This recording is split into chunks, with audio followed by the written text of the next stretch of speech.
করেছেন শওকত মোল্লাকে। ওই শওকত মোল্লা এখন সময় চেয়েছে সিবিআই এর ডাকে। আগে থেকে মারধর চলছে ওখানে আইন সাহেবের নেতৃত্বে ভগবানপুরে যেভাবে আছে সব অন্যায় করবে, কিন্তু জবাবটা আগামী দিন বিজেপি নাটক করছে। যাবে সেই দিন ওনাকেও পাড়ি বেডিং পত্র গুছিয়ে রাখতে বলবে না। ভোট ঘোষণার আগে থেকে মারধর চলছে ওখানে আইন সাহেবের নেতৃত্বে ভগবানপুরে যেভাবে এবং অর্থ এলাকাতে যেভাবে সন্ত্রাসী কার্যকলাপ চালাচ্ছে, ওরা সমাজ বিরোধী কার্যকলাপ চালাচ্ছে, আগামী দিনে কিন্তু খায়রুল সাহেবকে জবাব দিতে হবে। খায়রুল সাহেব যদি মনে করে শওকত বাবুর হাত তার মাথায় আছে, সব অন্যায় করবে, কিন্তু জবাবটা আগামী দিনে দিতে হবে। আমাদের কর্মীদেরকে বহুত মারধর করেছে, আমরা একটা ছেড়ে কথা বলবো না, আইনের মাধ্যমে বুঝে। আর তারপরে বলছি আমাদের কর্মীদের নামে দোষ দিচ্ছে, তারপরেও বলছি যদি আমাদের কর্মীরা কেউ অন্যায় কাজের সাথে যুক্ত থাকে, প্রশাসন আছে, আইনের ব্যবস্থা নিয়ে কোনো কিছু বলবে না।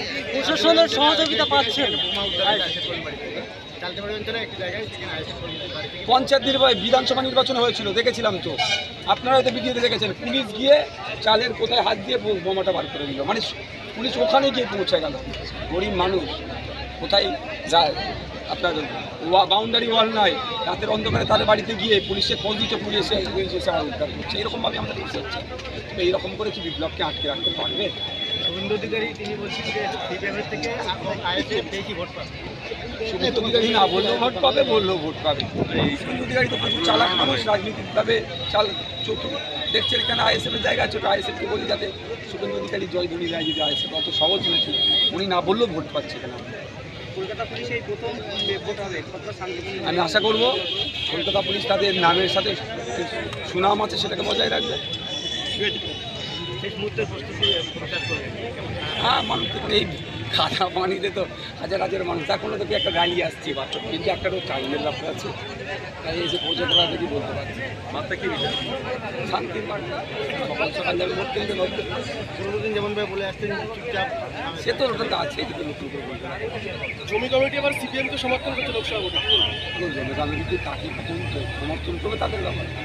আইএসএফের সঙ্গে জোট হয়ে তো পঞ্চায়েত নির্বাচনে আমাদেরকে বলেছিল, যে কথা বলেছিল জমি কমিটির পক্ষ থেকে যারা আছেন সে কথা আছে। তারপর থেকে আর বিধান মুক্তভাবে চলেছে, জমি কমিটি লাল ঝান্ডা নিয়ে চলে, সিপিএমেরও লাল ঝান্ডা, যদি ঝান্ডায় মিলে গেছে তারা জল সমর্থন করে, কোনো ব্যাপার নেই। মানুষ কাকে চাইছে সেটা বলতে হবে। বলছেন শান্তিপূর্ণ ভোট হবে আশা করছি, 5000 ভোটে জিততে হবে, মাইনাস ক্রিমিনালগুলোকে ওসি আর ওসি অ্যাডিশনাল ওসিগুলো যদি প্রশ্রয় না দেয়, তৃণমূলের নোটোরিয়াস ক্রিমিনালগুলোকে যদি প্রশ্রয় দেয়, ভাঙড়ে শান্তি ফিরবে কি করে? ভাঙড়ে অশান্তির মূলে তো নোটোরিয়াস ক্রিমিনালগুলো। কি ছিল, শওকত মোল্লা সাহেব হই হই করছিল, তার আগে আরাবুল সাহেব হই হই করছিল ভাঙড়ের। আরাবুল সাহেব এখন উইকেট পড়েছে, জেলের ভাত খাচ্ছে। এখন পালা এসছে কার? শওকত মোল্লা সাহেব। শওকত মোল্লা সাহেবের এবার আস্তে আস্তে যাওয়ার পরে এমনি ঠান্ডা হয়ে যাবে, ওসব চারানার নেতা এমনি ঠান্ডা হয়ে যাবে। তবে আমি আবারও বলবো, আমি চাই না ভাঙড়ে কোনো রকমভাবে অশান্তি হোক, চাই শান্তিপূর্ণভাবে হোক। তার জন্য কলকাতা পুলিশ আছে, তার জন্য সেন্ট্রাল ফোর্স আছে, ইসিআই আছে, তার জন্য জনগণকে ঐক্যবদ্ধ হতে হবে। জনগণকে ঐক্যবদ্ধ হয়ে দায়িত্ব নিয়ে শান্তিপূর্ণ ভোট করাতে হবে। বসবাস করে ওরা কুকুরের মাংস খায়, খারাপভাবে নেবেন। আমি আবার রিপিট করছি, একটু খোঁজ নেবেন।